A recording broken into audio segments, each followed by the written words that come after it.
Hello, my name is Anne Iveson and I am a Senior Advisor to the Collar Institute of Private Equity. We're at the Private Equity Findings Symposium today, and today I have with me Mr. Roberto Pilotto, who is Managing Director from PPM Managers. Good afternoon, Roberto. Good afternoon. Can you tell us what are the three key factors that you consider when you are deciding which manager to invest in? Yes, I believe that some of the factors change over time and cycles. It is obvious to say that team investment track record and investment strategy would be the key factors in any business that you look at. But obviously we are moving towards a phase of the private equity cycle which is much more complicated because obviously the returns from some of the recent vintages have not been or will not be as high as before, and there will be a lot of explanation in the track record between what the investments made and the strategy put in place before 2007 and after.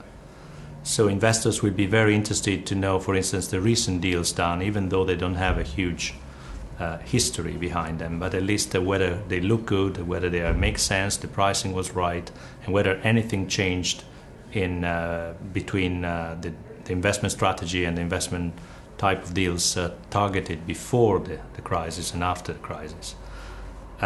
It is a phase of the market also where investors will take less chances on teams. It's much tougher for first-time funds. Because obviously the experience from the recent downturn has been that some managers have lost people, there have been departures, there have been situations where obviously the possibility not to get or to achieve a carried interest in the next few years might have convinced some more senior partners to leave or to step aside in some firms.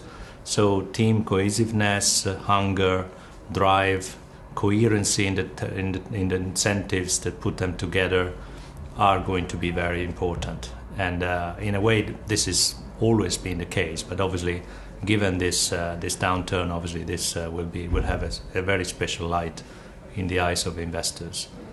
So it is our belief that actually the market is going for a shakeout. There's too many managers in the West, especially European private equity buyout market.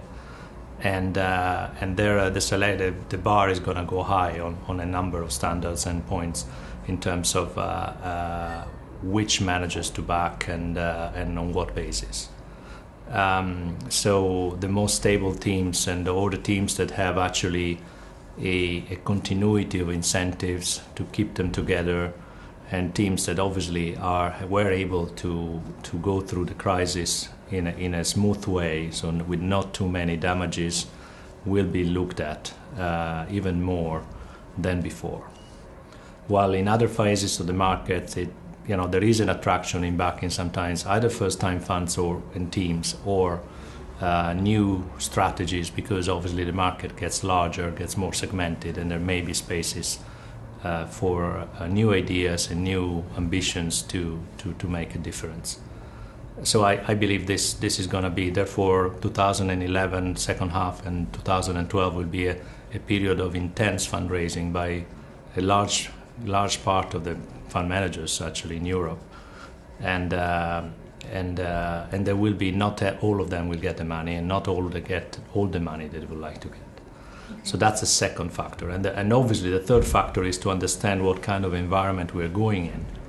And what is the market attraction? And what kind of size of deals will still be making the returns that investors expect compared to what happened before. It is quite obvious that mega funds and large funds, especially mega funds, are losing appeal to many investors. There's a huge realignment and reallocation phase happening. Banks are no longer providing the same level of funding that they were before. They probably were at least 20-25% of the mega funds in terms of size, and they are no longer doing it.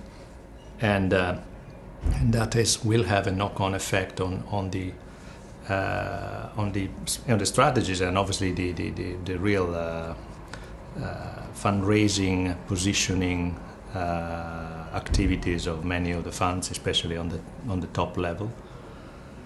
So it's going to be interesting to see that. We are investors mainly in lower mid-market and mid-market in Europe, and we invest in Asia quite extensively, and in emerging Europe as well, so Turkey, Russia, and so on. So we will keep doing that, but certainly there will be parts of the market that will be more crowded than others and will attract less our interest in the next phase.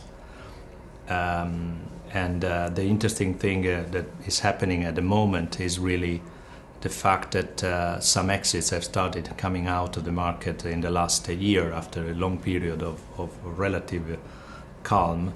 And these exits are obviously boosting the ambitions and the aspirations of some managers to raise in the next cycle. And obviously for us is to decode those exits, understand where the value was coming from, understand how sustainable is that kind of strategy, and why certain managers made better returns than others in this phase. So these are the three real issues for us. Thank you very much indeed for your explanation. Thank you. Thank you.